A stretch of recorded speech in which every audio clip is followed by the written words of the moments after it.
Olha, tem um dilema aqui que, nossa, se a gente nunca sabe direitinho como alguém vai aprender, né? Ainda mais uma criança pequena. Como é que se define critério fixo para avaliar isso? É uma pergunta que mexe com a gente quando o assunto é educação infantil. E é justamente nisso que nossa conversa de hoje vai mergulhar.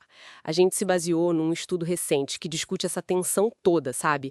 Principalmente agora com a BNCC, a Base Nacional Comum Curricular, sendo implementada por aí.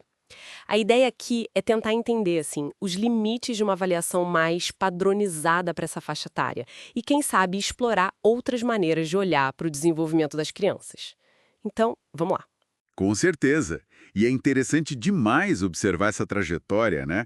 Porque, assim, a educação infantil no Brasil, bem, ela nem sempre foi vista como parte da educação formal. Ah, sim, tinha aquele passado mais assistencialista, né? De cuidar enquanto os pais trabalhavam. Exato, isso era o foco principal. Mas aí, sabe, vieram marcos legais muito importantes. A Constituição de 88 foi um deles, depois a LDB, a Lei de Diretrizes e Bases, lá em 96, Uhum. e, mais tarde, a Emenda 59 de 2009. Tudo isso foi consolidando a educação infantil como um direito, sabe? Como a primeira etapa da educação básica. Inclusive tornou obrigatória para crianças de 4 e 5 anos. Certo.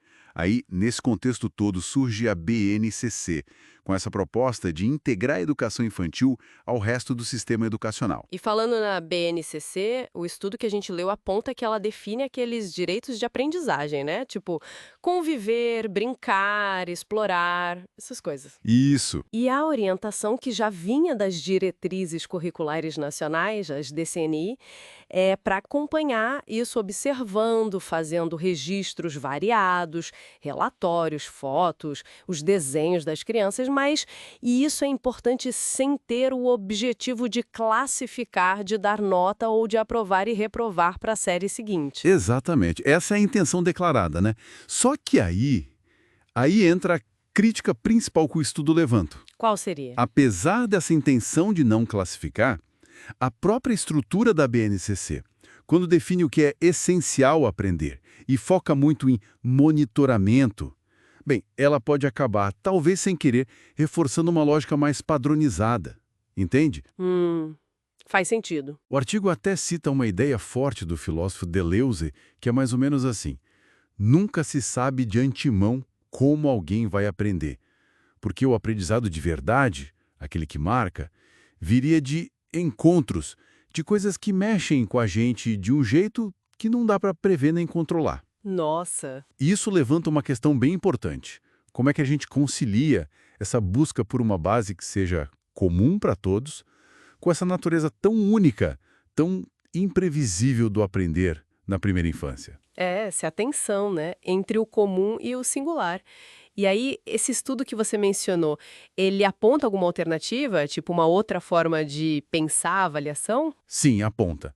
O estudo coloca em contraste essa visão mais padronizadora com uma ideia que eles chamam de aprendizagem inventiva. Aprendizagem inventiva.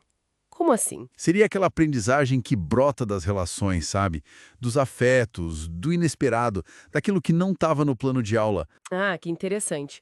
E como isso apareceria na prática da avaliação? Então, o texto traz uns exemplos muito legais de relatórios feitos por professores de educação física. E eles fogem totalmente daquele modelo tradicional de checklist, sabe? Hum, As professoras descrevem processos, tipo apanhar os desperdícios dos desejos das crianças, ou então viver um tempo de eras, como elas chamam. O foco é total no processo, nas investigações que surgem ali, na parceria com as crianças. A avaliação nesse olhar vira quase um diário de bordo dessa criação que acontece junto. entendi. Quase uma documentação pedagógica, então. E isso vai muito nessa linha. E essa é a alternativa que o estudo defende. Pensar a avaliação como um acompanhamento dos processos aprendentes. A ideia não é medir a criança contra um padrão, sabe? Certo. Mas sim investigar junto com ela, registrar de jeitos diferentes, não só texto, mas fotos, vídeos, as próprias produções. E principalmente valorizar as mil formas que as crianças têm de se expressar, de pensar, sempre olhando para o contexto delas, para as relações que elas constroem. O estudo fala muito dessa coautoria, sabe? Entre quem educa e quem aprende. É ir além daquela lógica de só medir ou descrever o indivíduo isoladamente. No fundo, é ver a avaliação mais como um diálogo investigativo do que como um carimbo de cumpriu a meta ou não cumpriu. Entendi.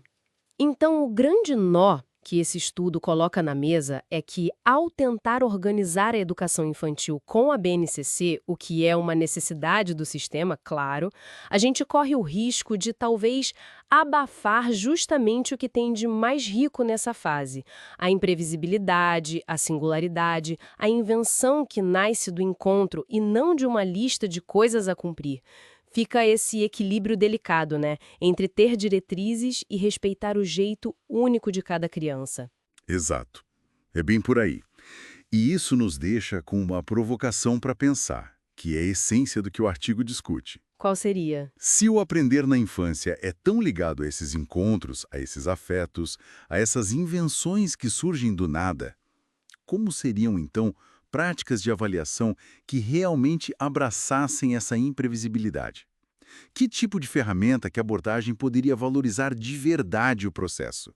A singularidade, essa investigação feita junto, em vez de só ficar checando se a meta pré-definida foi batida. Hum. Como é que a gente transforma a avaliação numa ferramenta que impulsiona, sabe?